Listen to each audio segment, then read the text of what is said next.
오늘 주님께서 주신 말씀은 갈라디아서 5장 22절과 23절 말씀입니다.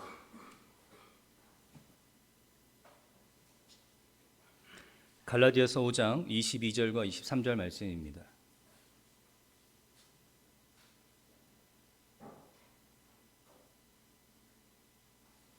함께 읽도록 하겠습니다. 오직 성령의 열매는 사랑과 희락과 화평과 오래 참음과 자비와 양선과 충성과 온유와 절제니 이 같은 것을 금지할 법이 없느니라. 아멘. 여러분, 어느덧 5번째 시간입니다. 내용이 다 기억나진 않지만 최소한 5번째 열매를 가는 동안에 그동안 어떤 열매가 있었는지 정도는 기억해 주시길 바랍니다.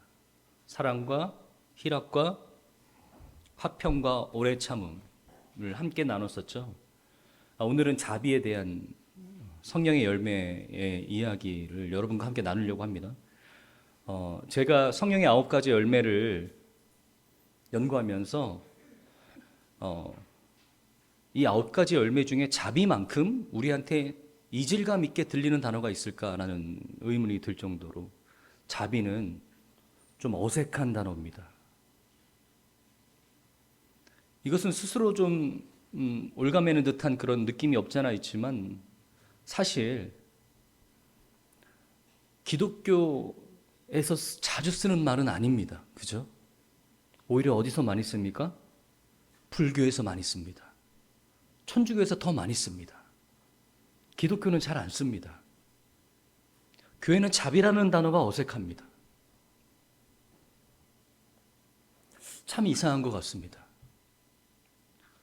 불교 신자들도 천주교 신자들도 자비에 대한 부분들을 굉장히 힘써서 지키는 것 같은데 기독교라는 교회라는 것은요, 자비라는 단어조차도 조금 어색합니다.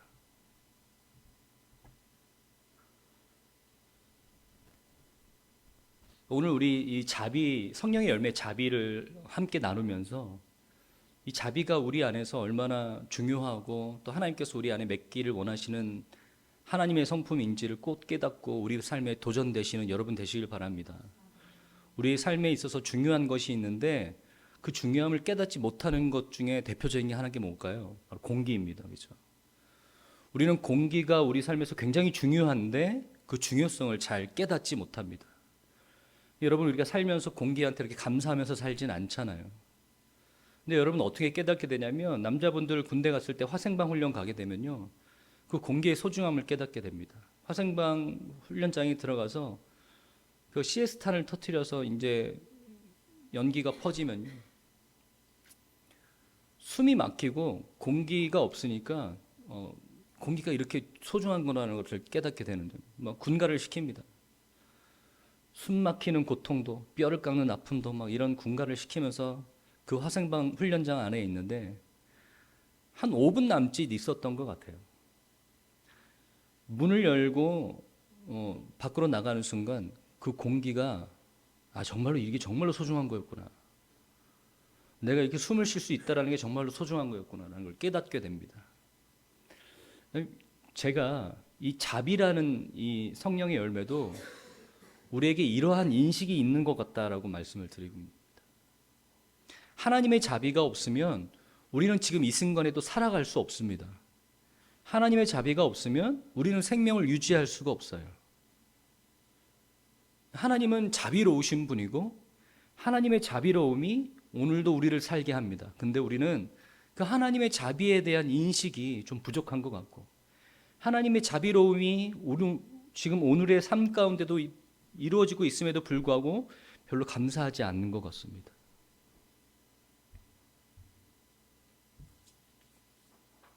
성경은 오히려 우리에게 더 자주 자비에 대한 이야기를 했던 것 같습니다. 누가복음 6장 36절에요. 너희 아버지의 자비로우신 같이 너희도 자비로운 자가 되라 이렇게 얘기합니다. 너희 아비의 자비로우신 같이 너희도 자비로운 자가 되라. 한 율법 교사가 어찌하여 영생을 얻을 수 있습니까? 라고 예수님 앞에 나와서 묻습니다. 내가 이렇게 율법이 많은 덕목들을 지키며 살았는데, 그러면서 자기를 이제 드러내면서 자랑하면서 예수님께 이야기합니다. 어찌하여 영생을 얻을 수 있습니까? 예수님께서 하신 말씀이 뭡니까? 선한 사마리아인의 비유에 대해서 말씀하시는 거예요. 누가 자비로운 자냐? 누가 자비로운 자냐? 그 선한 사마리아인이 자비로운 자가 아니냐? 너희도 가서 그렇게 해라 라고 말씀하시는 거예요. 어떻게 하면 영생을 얻을 수 있느냐고 물어봤는데 예수님께서 너도 같이 그와 같이 자비로운 자가 되라 라고 말씀하십니다. 성경은 그렇게 우리에게 자비에 대한 부분들을 굉장히 강조하면서 이야기하고 있습니다. 신명기 4장 31절에요. 내 하나님 여호와는 자비하신 하나님이시니 그가 너를 버리지 아니하시며 너를 멸하지 아니하시며 내 조상들에게 맹세하신 언약을 잊지 아니하시리라. 자비하신 하나님께서 우리 조상으로부터 맺은 언약, 그 은혜의 언약을 맺고 계시기 때문에, 그 자비의 언약을 맺고 계시기 때문에 우리가 멸하지 않고 죽임당하지 않고 있다라는 것을 신명기는 이야기하고 있습니다. 그 하나님의 자비가 우리라는 가지를 통해서 하나님의 속성이 드러날 때 우리의 삶에서 자비가 드러나야 됩니다. 우리 삶에 얼마나 자비가 드러나길 원하시는지 성경은 계속해서 말하고 있었어요. 마태복음 12장 7절에요. 나는 자비를 원하고 제사를 원하지 아니하노라 하신 뜻을 너희가 알았더라면 무지한 자를 정죄하지 아니하였으리라. 지금 우리한테 이렇게 말씀하시는 것 같아요. 나는 예전부터 지금까지 너희들에게 계속해서 말했는데 제사를 원했던 게 아니라 자비를 원했던 거야. 그걸 너희가 지금이라도 깨달았으면 좋겠어. 너희가 지금이라도 깨달았으면 너의 삶이 그렇지 않았을 것 같아. 너희가 지금 정죄하고 있는 그 사람들에게 너희가 그렇게 하지 않았을 것 같아.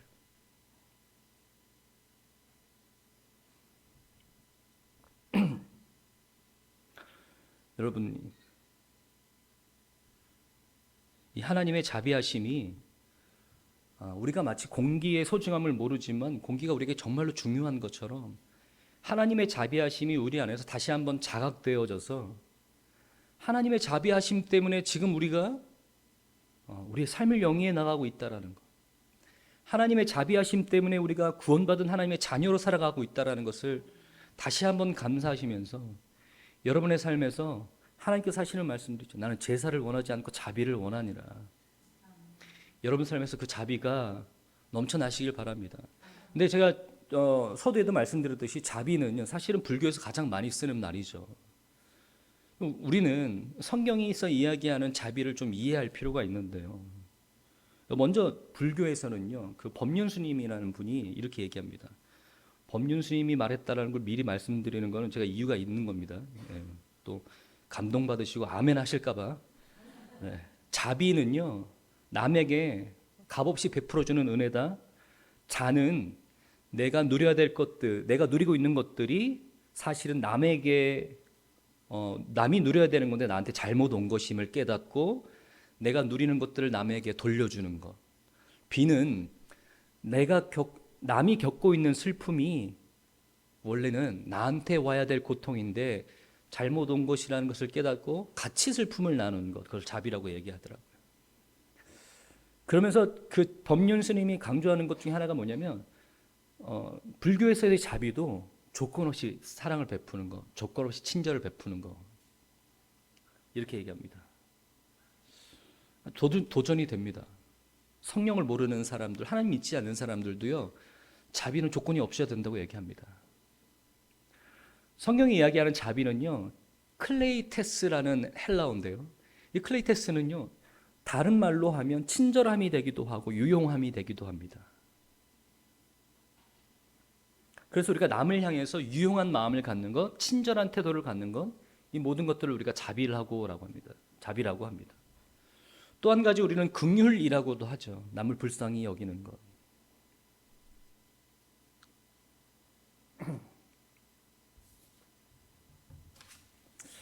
우리가 이런 성경이 이야기하는 자비로 돌아갔을 때 우리가 가장 이해하기 쉬운 모델이 있습니다. 이건 누구죠? 바로 사무엘하 9장에 나오는 다윗과 무비보셋의 이야기죠. 다윗과 무비보셋. 제가 간단히 이야기를 설명드리면 사울의 아들 요나단과 전쟁에서 다 죽습니다. 다윗이 그 왕자를 차지하게 돼요. 사울은 다윗의 항상 위협이었습니다. 다윗이 고대하던 왕자를 차지하게 되었을 때 다윗이 마땅히 해야 될 일이 무엇입니까? 사울의 왕족들의 대를 끊어버리는 일이었어요. 이 불화의 씨를 남기면 안 되잖아요. 그렇죠? 아무리 어린 자식이라도 남겨뒀다가는 자기 아비의 할아비의 그 복수를 할 것, 그 불씨를 남겨놓지 않는 겁니다. 그래서 다윗은 그렇게 해야 됨에도 불구하고 다윗의 사울의 손자인 무비보셋에게 그렇게 하지 않습니다. 사무엘하 9장 1절부터 13절에 보면요. 다윗이 이르되 사울의 집에 아직도 남은 사람이 있느냐 내가 요나단으로 말미암아 그 사람에게 은총을 베푸리라 하니라. 사울은 다윗의 적이었지만 요나단은 다윗과 친한 친구였죠. 그래서 다윗이 이렇게 합니다. 사울의 집에 남은 사람이 있느냐 내가 그를 멸하리라가 아니라 요나단으로 말미암아 그에게 은총을 베풀리라 이렇게 얘기합니다. 그런데 사울의 집에 종 한 사람이 있으니 그의 이름을 시바라. 그를 다윗의 앞으로 부르매 왕이 그에게 말하되 내가 시바냐 하니 이르되 당신의 종이니이다 하니. 지금 여기서 누가 등장하냐면 시바가 등장을 해요. 이 사람은 사울의 종이었던 사람이에요. 왕이 이르되 사울의 집에 아직도 남은 사람이 있느냐 내가 그 사람에게 하나님의 은총을 베풀고자 하노라 하니 시바가 왕께 이르되 요나단의 아들 하나가 있는데 다리 저는 자니이다 하니라. 왕이 그에게 말하되 그가 어디 있느냐 하니 시바가 왕께 아뢰되 로드발 암미엘의 아들 마길의 집에 있나이다 하니라.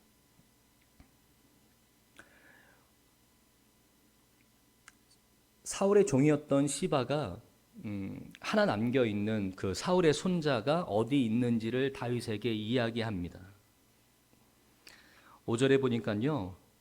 로드발 암미엘의 아들 마길의 집에 머물고 있었다라고 얘기하고 있어요. 저는 여기서 여러분이 물론 다윗, 요나단, 무비보셋에 익숙한 이름들이 귀에 들어오시겠지만 억지로 좀 읽어드리는 것은 이 마길 또 시바 이 두 사람을 좀 주목해 주시길 바랍니다.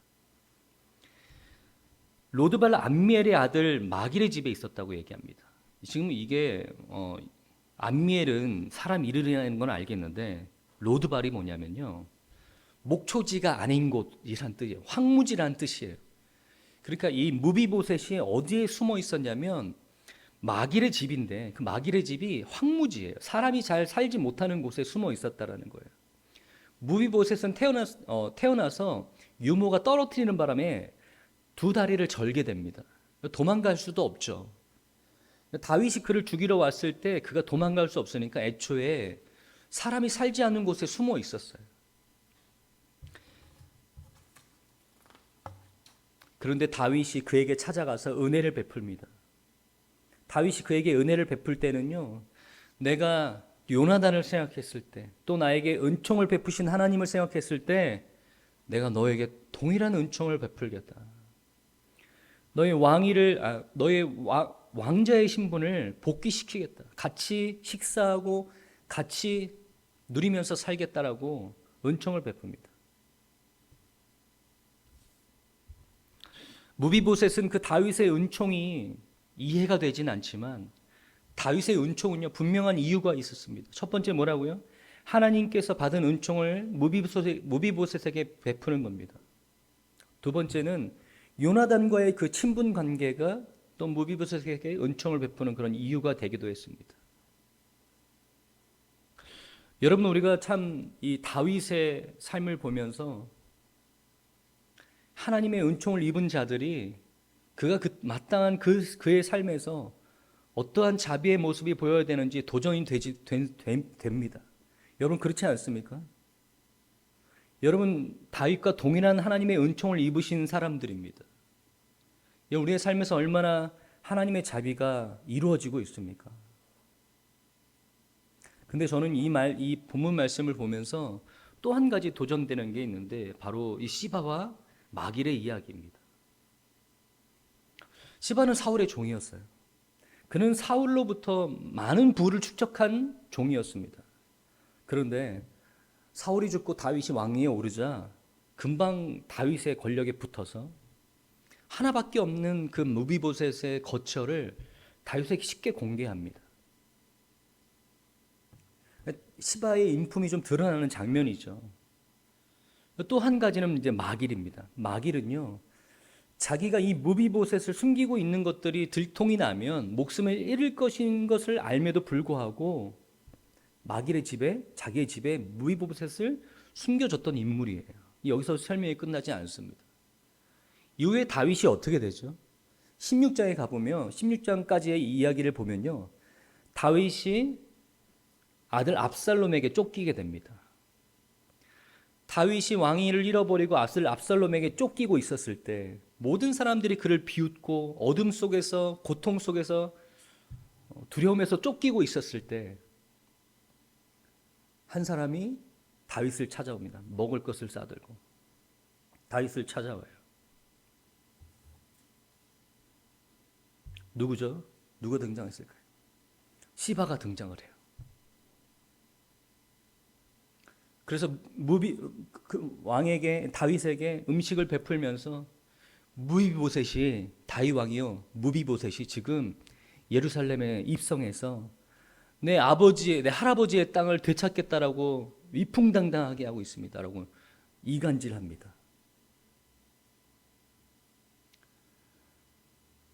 그 이후에 상황은 더욱더 악화되고 마지막까지 다윗이 쫓겼을 때 음식을 들고 또 한 명의 사람이 나타나는데 누구냐면 마길이에요. 마길. 다윗은요, 그 마길과 그의 일행의 베풀었던 그 음식들이 그 평생에 늘 감동이었습니다. 시바는 끝까지 자기의 유익을 위해서 또 악한 자기의 인품을 자비로 포장하면서 그의 악한 인품을 보였는데, 마길은요, 끝까지 자기에게 어떤 유익도 없는 순간에도 자비를 베푸는 사람으로 성경은 우리에게 보여주고 있습니다. 여러분, 우리에게 유익이 되지 않는 사람에게 우리가 자비를 베푸는 것은 쉬운 일이 아닙니다. 우리가 자비를 베푼다고 하지만 우리가 위에 있는 사람들한테 자비를 베푸는 것은 우리에게 익숙한 것 같아요. 잘하는 것 같습니다. 하지만 우리보다 낮은 자리에 위치하고 있는 사람들에게 자비를 베푸는지 우리 좀 되돌아볼 필요가 있습니다. 우리보다 부족하다고 생각하는 사람에게 자비를 베풀고 있는지, 내가 이 자비를 베풀었을 때 나에게 어떤 유익이 있는지 생각하는 것이 아니라 밑 빠진 독에 물을 붓듯이 그런 마길의 자비와 같이 내게 어떤 유익이 되지 않는다 할지라도, 때로는 내 자비가 나에게 위협으로 돌아온다 할지라도 조건 없이 자비를 베푸는 이 마길의 자비, 우리 성경을 통해서 배울 수 있길 바랍니다. 여러분의 자비는 위로 향하는 자비였습니까? 아니면 낮은 자리로 향하는 자비였습니까? 하나님의 은총이, 하나님의 은혜가 수직적인 관계로 우리에게 임했을 때 그 하나님의 은혜가 우리의 수평적인 관계 가운데 퍼져나가야 되는 것입니다.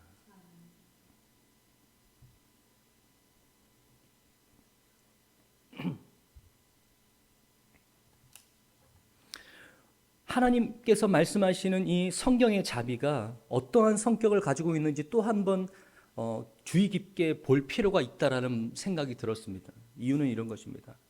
하나님 몰라도요, 성령님 몰라도 우리 주위에 자비로운 사람들 있습니다. 친절한 사람들 있어요.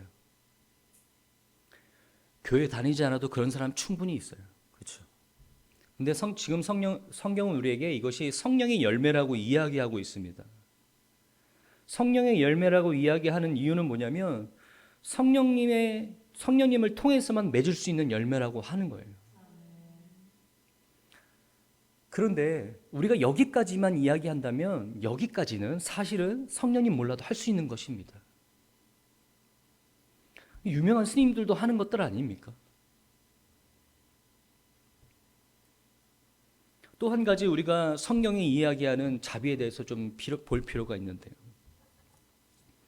성경에서 말하는 그 하나님의 자비, 또 예수님의 자비가 잘 드러나는 본문이 어디일까?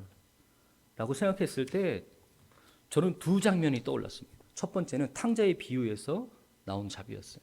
그 아버지의 자비. 아들이 아버지의 재산을 다 말아먹고 나라까지 떨어졌을 때 아버지께로 돌아가겠다라고 마음을 먹습니다. 근데 그 아들 마음속에 그 아버지에게 해야 될 말들을 준비하고 있었는데 뭐라고 얘기하냐면 누가복음 15장 21절에 아들이 이르되 아버지 내가 하늘과 아버지께 죄를 지었사오니 지금부터는 아버지의 아들이라 일컬음을 감당하지 못하겠나이다 하나. 아들은 자기가 지은 죄가 있기 때문에 자기가 해놓은 것이 있기 때문에 아버지 앞에 가서 이렇게 얘기합니다. 내가 하늘과 아버지께 죄를 지었사오니 지금부터는 아버지의 아들이라 일컬음을 감당하지 못하겠나이다. 나를 그냥 종의 일부로 받아주시옵소서. 근데 아버지는요 어떻게 합니까? 너는 오늘부터 너는 예전이나 지금이나 동일한 나의 아들이야 라고 아들로 받아주세요. 저는 이 장면을 보면서 아들은 지금 뭘 하고 있어요? 선을 긋고 있어요. 아들은 선을 긋고 있어요. 제가 아버지께 지은 죄가 있으니 제가 여기까지는 더 이상 못 가겠으니 여기까지라도 용납해 달라고 아버지께 선을 긋고 자비를 구하고 있습니다. 그런데 하나님의 마음을 대변하고 있는 이 아버지는요 그 선을 지어버리십니다. 그 선을 지어버리시는 거예요. 또 한 가지 장면이 있죠. 행음을 하다 잡힌 여인이 예수님과 만났습니다. 예수님께서 그 여인에게 뭐라고 말씀하시죠? 나도 너에게 죄를 묻지 않을 테니 가서 더 이상 죄를 짓지 말고 살아라. 행음하다 잡힌 여인이 공개 채용을 당할 위기에 처해 있습니다. 그런데 우리가 그 문화를 잘 이해하지 못하지만 우리가 그 문화 속으로 좀 더 깊숙이 들어가면 지금 어떤 상황이냐면요. 지금 요즘 상황은 사랑은 죄가 없다 그러잖아요. 그죠? 관통도 무죄입니다. 그리고 이런 상황에서 이해하면 되지 않습니다. 사실은 행음하다 잡힌 여인이라는 것은요. 죽어 마땅한 여인입니다. 사실 우리가 극악무도한 어떤 아동학대나 연쇄살인을 저지르면 우리가 신상을 공개하고 그 사람이 사실 어딜 가든지 살지 못하잖아요. 그런 수준이라고 생각해도 됩니다. 우리가 나중에 이교도들과 기독교인들을 구별하는 데 있어서 이 행음이라는 목록이 굉장히 중요하게 여겨져요. 왜냐하면 이스라엘 백성들이 행음으로 말미암아 하나님께 심판받은 적이 있거든요. 그들 머릿속에 그게 각인돼 있거든요. 소돔과 고모라, 노아의 방주. 그러니까 이교도들과 자신들을 구분하는 데서 행음은 굉장히 중요한 잣대였어요. 근데 행음하다가 여인이 잡혔어요. 그것도 여인이. 그는 예수님이라 할지라도 먼저 돌을 들어서 쳐야 됩니다. 이스라엘 백성들 앞에서 당신이 하나님의 아들이면 당신이 가장 먼저 돌을 들고 쳐야 돼 라는 사람이었어요. 근데 예수님께서 그 여인에게 가서 뭐라고 말씀하십니까? 이렇게 말씀하셨을까요? 네가 지금이라도 회개하면 내가 너를 용서할 거야. 아니요. 먼저 자비를 베푸세요. 먼저. 나도 너의 죄를 묻지 않겠다. 하나님의 자비는요. 하나님의 마음은 예수님의 자비는요. 선을 없애는 자비예요. 우리는 끊임없이 선을 긋습니다. 우리 특히 우리 교회는요. 선 긋기 좋아합니다. 우리가 결기가 됐습니다. 네, 우리가 좀 모금을 하고 성금을 내서 어려운 단체에다가 좀 도와줍시다. 근데 가장 먼저 뭐부터 선 긋는지 아세요? 기독교 단체냐 아니냐부터 선 그어요. 기독교 단체면 돕고 아니면 안 돕습니다. 또 이 보수주의 이 교회들은요, 동성연애랑 연관되어 있다 그러면 학을 뗍니다. 그 더 심하면요, 종교적 색깔로도 막 갈려요.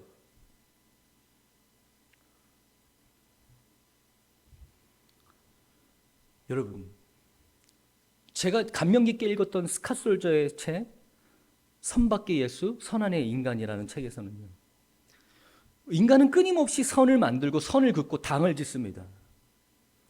예수님께서는 그 선 안에 있지 않으려 하세요. 예수님께서는 계속해서 선을 지으시는 분이에요.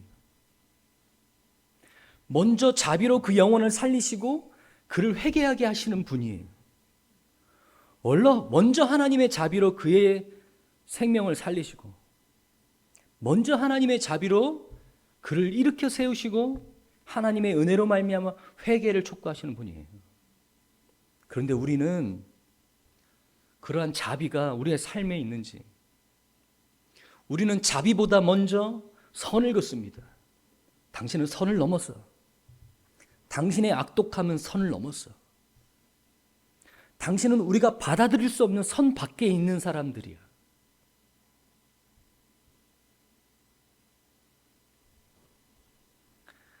하나님의 아버지의 마음은 그렇지 않다라고 성경은 이야기하고 있고, 예수님께서는 그 선을 지우시면서 누가 이 여인에게 돌을 칠 수 있느냐?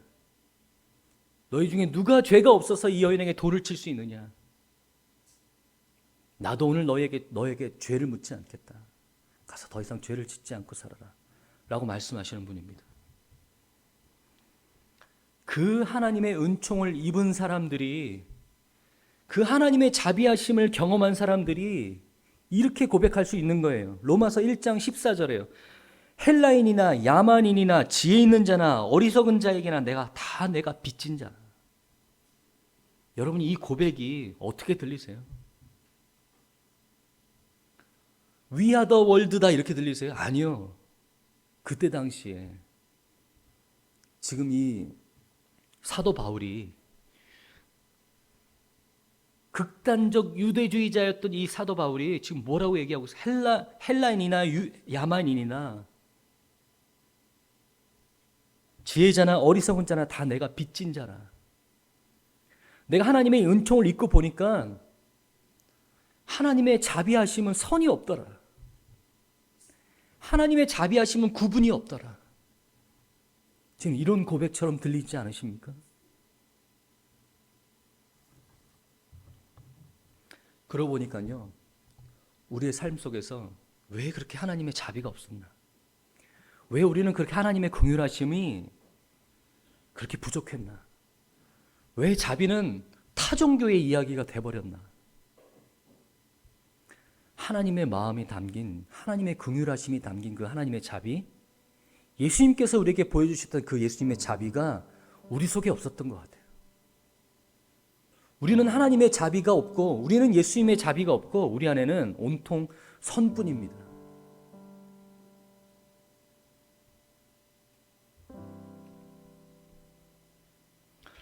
연말이 다가오고 있습니다. 날씨가 싸늘해지고 있어요. 기독교인이 아니더라도요, 이웃을 돌아보는 시기가 됩니다.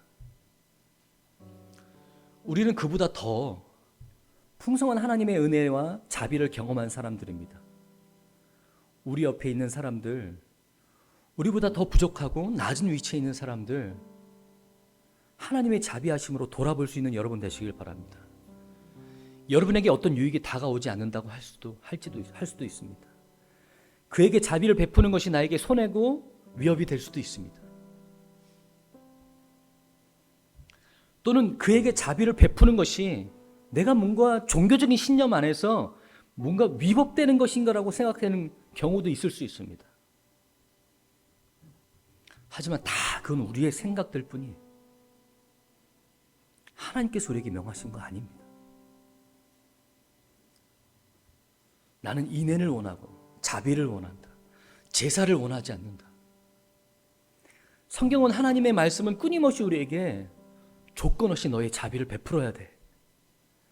너희 크리스찬 안에서 자비를 베푸는 것이 아니라 너희의 자비가 이 세상의 모든 평등한 관계 가운데 나아가야 돼 라고 이야기하고 있어요. 우리가 성경 공부 가운데 함께 나눴었는데요, 안디옥 교회에서 처음으로 크리스찬이라는 아이덴티티가 생겼습니다. 정체성이죠. 그런데 우리는 우리의 정체성을 이야기할 때 크리스찬이라고 얘기하는데, 그 크리스찬의 정체성의 시작이 어떻게 됐냐면요, 우리가 오늘부터 우리를 크리스찬이라고 명하자가 아니에요. 주변 사람들이 우리를 봤을 때, 교회 다니지는 않는 사람들이 우리를 봤을 때 그들이 예수님을 따라 살아가는 사람이구나 라고 인정받았다. 그것이 바로 크리스찬의 시초입니다. 믿지 않은 사람들이 세상에서 우리를 봤을 때 그가 예수님을 닮은 사람이구나 라고 인정하는 것이 크리스찬의 시초라고요. 하나님의 자비도 마찬가지입니다. 하나님의 자비하심으로 말미암아 하나님의 자녀가 되신 우리 분당 진역의 성도 여러분들, 선을 가리지 않고 여러분이 맺고 있는 모든 관계 속에서 하나님의 자비를 드러내실 수 있는 여러분 되시길 바랍니다.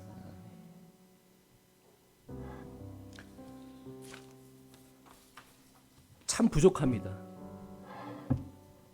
진리를 다른 사람 입장에서 자비가 아니라 칼을 휘두르고 있는 것 같은 느낌을 들 때가 있어요. 다시 한번 깨닫고 회개합니다. 칼이 아니라 진리라는 명분 안에서 다른 사람들을 쳐내고 선 긋는 것이 아니라 자비가 먼저 드러나야 되겠구나. 예수 그리스도의 마음을 우리에게 주시옵소서. 이 시간 이렇게 찬양으로 고백할 수 있는 우리들 되길 바랍니다.